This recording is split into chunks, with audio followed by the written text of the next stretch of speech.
চলো আজ তোমাদের সাথে রাতের ডিনার রেসিপিটা শেয়ার করা যাক।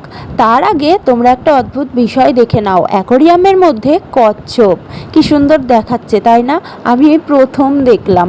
যাই হোক, দেখো এক তুড়ি মেরে আমি আটাটা প্রথমেই মেখে নিয়েছি। তারপরে দেখো এদিকে গ্যাসে সিমুই বসিয়ে দিয়েছি, আর একটা গ্যাসের মধ্যে দুধ জাল বসিয়ে দিয়েছি।